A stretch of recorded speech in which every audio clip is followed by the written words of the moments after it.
Alors, bonjour à tous, bienvenue dans une autre vidéo avec Antoine Reptile. Alors d'abord, pour commencer, je tiens à remercier mes 22 abonnés. Ça me fait extrêmement plaisir. Je tenais à vous remercier. Je sais que c'est pas beaucoup comparé à d'autres YouTubeurs, mais moi, ça me fait vraiment plaisir et j'espère que ça va continuer de monter. Alors, je vous invite tout de suite à vous abonner après la vidéo, si vous l'avez aimé, et à liker. Alors aujourd'hui, dans mon vidéo, j'ai fait un petit tour à l'animalerie. Puis comme j'avais pas de thermostat pour commencer, comme vous pouvez le voir, j'ai changé un peu l'aménagement de mon terrarium. Donc là, mon serpent est dans sa cachette qui est juste là, au point froid. J'ai mis mon bol d'eau au milieu pour faire augmenter un peu l'hygrométrie, parce que je l'ai trouvé un peu basse. J'ai mon crâne qui est ici, une troisième cachette dans le fond. Ma branche, je l'ai changé de place. Puis ici, mon point chaud reste à peu près le même. Alors pour commencer, vu que j'avais pas de thermostat, puis dans le fond j'avais réglé ma température avec l'auteur, j'avais surélevé mon terrarium un peu pour avoir la bonne température, mais là je commençais à avoir un peu de la misère, vu que l'été s'en vient, je commençais à avoir un peu plus de misère à contrôler ma température. Donc je suis allé m'acheter un thermostat. Alors je vais vous montrer l'emballage pour commencer. Ce thermostat Reptile Temp 500R. Ça, c'est de Zoomed.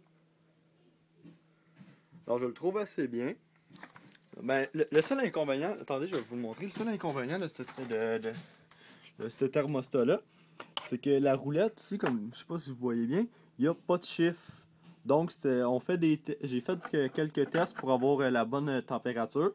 Puis, puis par la suite, quand j'ai su où était la température que je voulais pour mon terrarium, j'ai fait un petit point au liquide paper pour me donner comme un peu un point de repère. Oups, excusez-moi, j'ai échappé une boîte. Par la suite, vu que j'avais changé vu que je m'étais fait un terrarium plus grand pour mon serpent, je croyais que mon tapis chauffant était assez petit. Donc, je suis allé m'en acheter un plus gros qui fait à peu près le 1/3. Il part d'ici jusqu'à environ ici, ouais, c'est ça. Donc, il fait à peu près le 1/3. Puis, il fait toute la longueur ici de mon terrarium.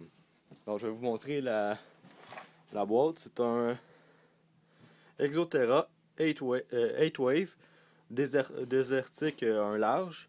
Comme vous pouvez le voir, 27,9 cm par 43,2 cm.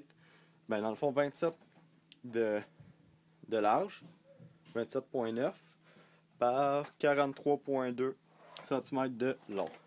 Ça, c'est un... Attendez, je vais vous montrer le voltage. C'est un 25 watts.